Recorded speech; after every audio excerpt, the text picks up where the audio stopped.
आपके law enforcement के career में देखा जाता है आपको डेली नए चैलेंजेस मिलते हैं। अगर आज आपको शायद रेप का केस मिला है तो कल आपको मर्डर का केस मिला शेड्यूल को प्रॉपरली मेंटेन करना इस नौकरी में थोड़ा मुश्किल है। है। जी, चूंकि आपने बिल्कुल सही कहा कि रोज नए चैलेंजेस आते हैं बिल्कुल। और ये तो सिर्फ क्राइम के फ्रंट पे आपने बात की। आप ऑन ड्यूटी हैं या किसी केस से रिलेटेड आपके पास किसी पॉलिटिकल पावर के एक नेता की धमकी आई हो, तो वुमेन्स सेफ्टी को आप किस पर्सपेक्टिव से देखते हैं? वुमेन सेफ्टी तो पैरामाउंट है, उससे बड़ी तो कोई चीज ही नहीं है। जी, क्योंकि वो काम काज में हम लोग से आगे ही रहती हैं। बिल्कुल। उनका जो वर्किंग कैपेसिटी है वो आदमी से कहीं ज्यादा होता है। अच्छा रहा, चैलेंजेस रहे, स्ट्रगल रहा, जी, हार्ड वर्क भी रहा। नमस्कार, मेरा नाम है अनुराग नंदन और स्वागत है आपका फिर से हमारे पॉडकास्ट के एक नए एपिसोड में। आज के हमारे गेस्ट हैं फर्रुखाबाद के आईपीएस और superintendent of police mister Alok Priyadarshi sir. नमस्कार सर, बहुत बहुत स्वागत है नमस्कार। आपका हमारे चैनल पे। Thank you. कैसे हैं सर आप? मेहनत कीजिए। तो सर एक डिप्यूटी एसपी से और आईपीएस तक का सफर आपका कैसा रहा? अच्छा रहा, चैलेंजेस रहे, स्ट्रगल रहा, जी। हार्ड वर्क भी रहा, तो, और कुल मिला के इंटरेस्टिंग रहा, अच्छा रहा। तो कैरियर तो सर काफी सारे होते हैं चॉइसेस, कोई डॉक्टर बनना चाहता है, कोई इंजीनियर बनना चाहता है, लेकिन आपने लॉ इन्फोर्समेंट क्यों चूज की? अ, देखिए, लॉ एनफोर्समेंट में जो सबसे अच्छी बात मुझे लगती है जी, वो ये कि आम जनता की मदद करने का सीधा रास्ता आपके पास है। जी, आपके पास जो भी तकलीफ शुदा लोग आते हैं, जी। घायल आते हैं, किसी हाँ, क्राइम के विक्टिम आते हैं, आपका डायरेक्ट इंटरवेंशन उनको रिलीफ, इमीडिएट रिलीफ देता है। ठीक है। लॉ एनफोर्समेंट एजेंसीज की, खास करके पुलिस की, मुझे सबसे अच्छी बात ये लगती है कि इमीडिएट तौर पे जो फौरी रिलीफ देने का जो काम है, ओके। वो इससे बेहतर कोई और एजेंसी नहीं कर सकती। तो इसलिए मुझे ये रास्ता बहुत चूज अच्छा किया, लगा। ठीक है। तो आपने जब ये चूज किया था तो आपको क्या क्या चैलेंजेस सर आपने सबसे पहले फेस किए थे इस करियर में? देखिए, पुलिस की जो लाइफ स्टाइल है, जी। Right from training, okay. Training बहुत टफ होती है। तकरीबन 2 साल की लंबी ट्रेनिंग होती है। जी। बहुत ही टफ ट्रेनिंग होती है, और उसके बाद जो इनिशियल डेज होते हैं उसमें पुलिस के रूटीन में रमना अपने आप में बहुत बड़ा चैलेंज होता बिल्कुल। है। शुरुआती दिनों में ऐसा लगता है कि बहुत मुश्किल है और पता नहीं आप कर पाएंगे नहीं कर पाएंगे, हम्म, लेकिन अगर आप सस्टेन करें और अपने काम में इंटरेस्ट लें, उन चैलेंजेस को एक्सेप्ट करें, तो धीरे धीरे फिर वही चीजें आपको रास बिल्कुल। सो इस पूरे टाइम पीरियड में आपकी जर्नी में आपने खुद को मोटिवेट कैसे रखा? आती। जैसा मैंने कहा, लोगों की मदद करने के बाद उनके चेहरे पे जो एक आपके लिए थैंकफुलनेस की फीलिंग होती है, जी, या कोई अच्छा क्राइम वर्कआउट करने के बाद आपको खुद में जो एक सेटिस्फैक्शन की फीलिंग होती है। जी, कभी- जो कई बार ऐसे डिफिकल्ट क्राइम्स का सामना करना पड़ता है जो समझ नहीं आता कैसे किया है। बिल्कुल। पीड़ित व्यक्ति बहुत परेशान है, किडनैप बच्चों को आपको रेस्क्यू करा करके बहुत अच्छा एक फील आता है। जी, तो लगातार जब आप इन चैलेंजेस को फेस करते हैं और सक्सेसफुली उनमें से उनको उनसे निकल आते हैं, जी। वो अपने आप में बहुत बड़ा मोटिवेशन। आपके लॉ इन्फोर्समेंट के करियर में देखा जाता है आपको डेली नए चैलेंजेस मिलते हैं। अगर आज आपको शायद रेप का केस मिला है तो कल आपको मर्डर का केस मिला है। इस सारे सिनेरियोज को आप जब एब्जॉर्ब करते हैं तो एक शेड्यूल प्रॉपर कैसे आप मेंटेन रखते हैं? देखिए, शेड्यूल को प्रॉपरली मेंटेन करना इस नौकरी में थोड़ा मुश्किल है। जी, चूंकि आपने बिल्कुल सही कहा कि रोज नए चैलेंजेस आते हैं, बिल्कुल। और ये तो सिर्फ क्राइम के फ्रंट पे आपने बात की, इसके जी, अलावा भी कई बार वीआईपी ड्यूटीज होती हैं, वीआईपी विजिट्स होती बिल्कुल। हैं, तीज त्योहार होते हम्म, हैं, लॉ एंड ऑर्डर की सिचुएशन आती है, बिल्कुल। और इसके अलावा अन्य कई मिसलेनियस ड्यूटीज हैं जी, जिसमें पुलिस को इन्वॉल्व होना पड़ता है, हाँ, रूटीन इन्वॉल्व होना पड़ता है। तो आप ये समझिए कि प्रतिदिन एक नया चैलेंज। ठीक। बट वो इस जॉब की सबसे बड़ी खास बात ये है कि आपको लगातार अपने टोज पे खड़े रहना पड़ता है, आपको हम्म, लगातार अलर्ट मोड में रहना पड़ता है, जी। प्रतिदिन नए चैलेंजेस का सामना करना पड़ता है। वही अपने आप में बहुत बड़ी एक बात। अब आप ऑन ड्यूटी हैं या किसी केस से रिलेटेड आपके पास किसी पॉलिटिकल पावर के एक नेता की धमकी आई हो? देखिए, पॉलिटिकल प्रेशर की बात अगर करें तो वो तो रहता है, और जी, प्रेशर उसको हम नहीं कहेंगे, बड़ी नेताओं जो भी यहाँ के जो रिप्रेजेंटेटिव्स है, पब्लिक रिप्रेजेंटेटिव्स, हम्म, उनकी भी एक एक्सपेक्टेशन होती है बिल्कुल। आपसे। उनके पास जनता के लोग अपनी समस्या लेके जाते हैं, जी, उनका काम है कि वो उस काम कराने की जो एजेंसीज हैं उनसे बात करें। ठीक। पुलिस से बनाते हैं, तो उनके फोन आते हैं, उनकी जो जायज बात होती है वो हम सुन के तत्काल करते भी हैं। अगर मान लीजिए उनके पास कोई ऐसी सूचना है जो हमारी सूचना से मैच नहीं कर रही है, हमारे पास बेटर फैक्ट्स है, कॉमन फैक्ट्स उनको अवगत कराते हैं। तो it is an on going process, उसमें कोई ऐसी दिक्कत वाली बात नहीं। ठीक। तो अगर सर पब्लिक में कोई अगर केस हुआ है तो पूरे उस केस का प्रोसीजर क्या रहता है? वो केस कैसे एक सब इंस्पेक्टर हैंडल करता है और वो आप तक केस कैसे पहुंचता देखिए, हमारा जो थाना होता है वो जी, बेसिक यूनिट होता है क्राइम के लिए, लॉ जी, एनफोर्समेंट के लिए। थाने का जो महासाधक अधिकारी जो थानाध्यक्ष होता है वो एक सब इंस्पेक्टर रैंक का पुलिस अफसर हो सकता है, कि इंस्पेक्टर रैंक का अफसर ओके, हो जाता है, लेकिन वो उसकी जिम्मेदारी रहती है कि वो अपने थाना क्षेत्र के जितने भी मामला हैं, चाहे जी, वो जनता की किसी भी तरह की समस्या हो, उनके छोटे मोटे झगड़ों की समस्या हो, बिल्कुल, या कोई क्राइम हो गया हो उसकी समस्या हो, या उनके यहाँ कोई त्योहार है, कोई प्रोसेशन है, कोई किसी भी तरह का कोई मामला है जिसमें जी, पुलिस का इंटरवेंशन की आवश्यकता है, तो वो पहला टच पॉइंट है जहाँ पे लोग जाते हैं। ठीक है, उसके नीचे एक टीम होती है सब इंस्पेक्टर्स की, हेड जी, कांस्टेबल्स की, जिनको वो अपने काम डेलीगेट करता है। ओके, तो इस तरीके से, और कई बार ऐसा होता है कि थाने से अगर किसी को लगता है कि हम अपना काम नहीं करा पा रहे हैं, बहुत उसकी सुनवाई नहीं हो पा रही है, तो फिर उसके ऊपर एक पूरी चेन है, उसके ऊपर एक सर्किल अफसर बैठता है, सर्किल ठीक, अफसर के ऊपर एक एडिशनल एसपी साहब बैठते हैं, ओके, उनके ऊपर मैं बैठता हूँ। जी, तो उससे ये होता है कि वो किसी न किसी लेवल पे उनकी सुनवाई हो ही जाती है।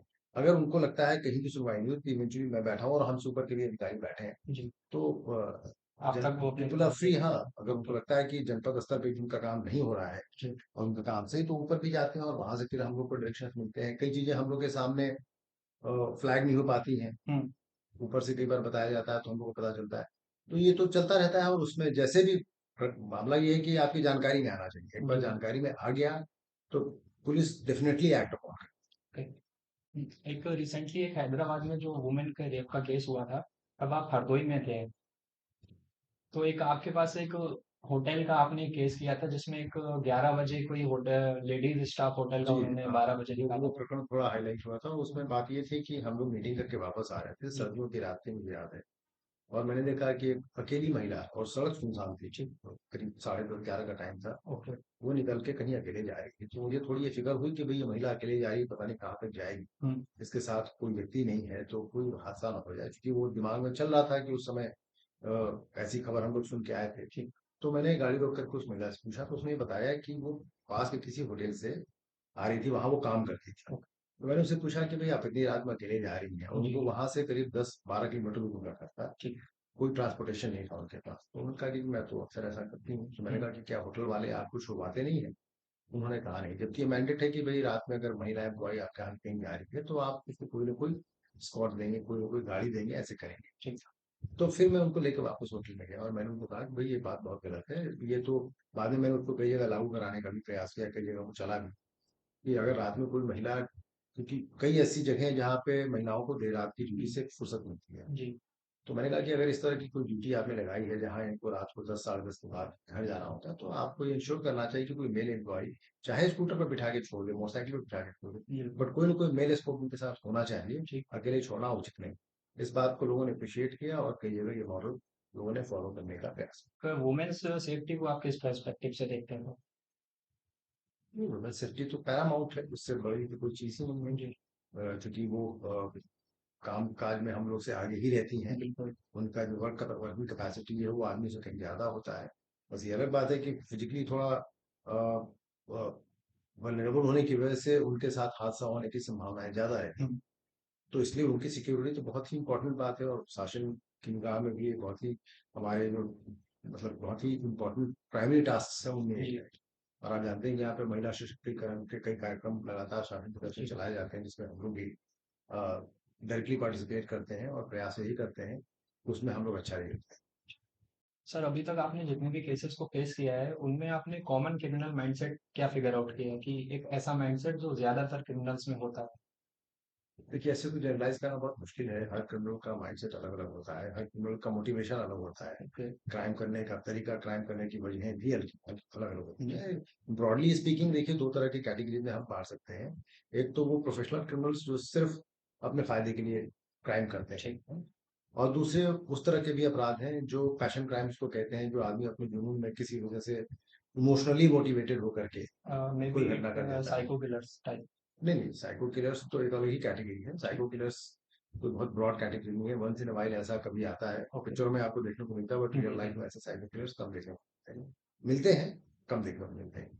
लेकिन ब्रॉडली जैसा मैंने कहा कि दो तरह के क्राइम पैटर्न्स हमने देखे हैं। हुँ, तो जो जो पैशन क्राइम है, जिसमें लोग व्यक्तिगत कारणों से किसी का अहित करते हैं, जी, कोई घटना करते हैं। दूसरा कि उनका किसी से कोई लेना देना नहीं है, उनको सिर्फ अपने स्वार्थ की चिंता है, हम्म, अपने लिए पैसा कमाना है, उसके लिए वो क्राइम करते हैं, वो प्रोफेशनल क्रिमिनल्स हैं।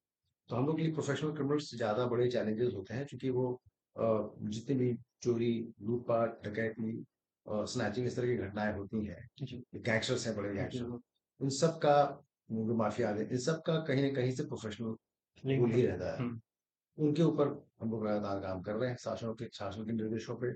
और आप देख रहे हैं कि उसमें बहुत स्पेक्टेकुलर सफलता पूरे उत्तर प्रदेश पुलिस को प्राप्त हुई, जिसमें मैं भी उसका एक छोटा सा हिस्सा हूँ। जैसे जैसे सर टेक्नोलॉजी अपडेट होती जा रही है, वैसे साइबर क्राइम्स के भी केसेस काफी ज्यादा बढ़ गए हैं।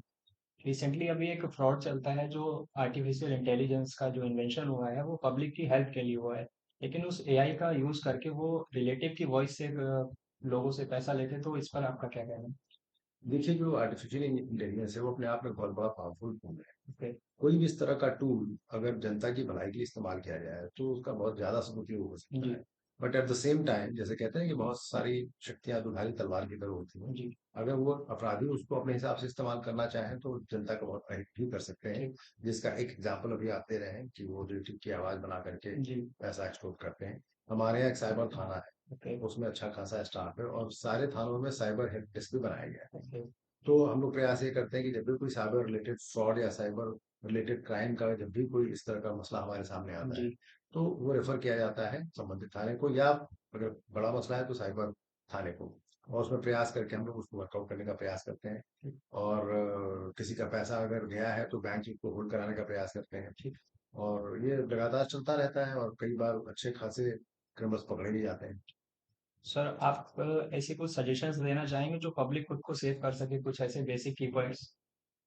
देखिए, वो तो पब्लिक डोमेन में है, सबको ये कहा हम्म। जाता है कि साइबर फ्रॉड से बचने के लिए पहली तो बात ये है कि अननोन कॉल्स से बचें। जी। किसी को भी अपना ओटीपी या कोई भी पर्सनल नंबर या अपना कोई भी पर्सनल इंफॉर्मेशन हाँ। शेयर ना करें। हम्म। बहुत लोग ऐसी बातों में आ जाते हैं, उनके पास मैसेज आता है कि आपकी मनी की लॉटरी लगी है, या आप इतना पैसा डालेंगे तो आपको इतना पैसा मिलेगा। जी। इस तरह के जो छोटा लालच है उसके चक्कर में ना पड़े, because unless you verify the source, okay. आपको बिल्कुल भी उस चक्कर में नहीं पड़ना नहीं चाहिए। पढ़ना चाहिए। अगर सर उस कोई उस चक्कर में आ गया या उस केस का विक्टिम हो गया है तो वो प्रोसीजर उसका क्या है, वो लेना आकर के चाहिए? साइबर थाने में अपनी रिपोर्ट दर्ज करा सकता है। There is a helpline number also, उसमें भी ओके। अपनी रिपोर्ट दर्ज करा सकता है। हेल्पलाइन नंबर क्या है सर? साइबर क्राइम का हेल्पलाइन नंबर है 1930, 30। जिस पे आप अपनी रिपोर्ट दर्ज करा सकते हैं, अपनी शिकायत दर्ज करा सकते हैं, और आपको इमीडिएट उसमें जी। Okay.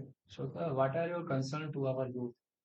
My concerns for our youth, there is a lot of expectation from youth. the young generation, and to reach up to those expectations, okay.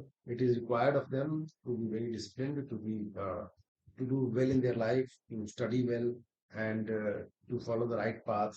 Do not They should not try to uh, get rich in a very short time, because hard work has no substitute. So I would say that hard work, discipline, and focus. These are my suggestions, and these are my concerns also from the young boy. If they follow these three mantras, I'm sure nothing can stop them from this. If a youth is decided his career in any line, then as you can see, the discipline plays a very important role in that. He has to be disciplined in his life. What's your message to our audience? Message to younger boys, I would say that they should try to listen to their parents' advice. Yes. The parents always mean well, and they should try and be focused, because there is a very short time for which they have to study. It's not a very long time. Okay. I mean, you can study till you are 22, 23. So that is the time when you really have to put in the hardest work of your life, because that is the foundation. Once you build that foundation, once you become disciplined in your daily routine, once you become focused, and once you understand what a hard work is, then the rest of the life can be a game for you. I mean, you'll be successful, and then even if you work less, you'll always be ahead of others. Thanks a lot, sir, for being a part of my podcast. Thank you. Thank you.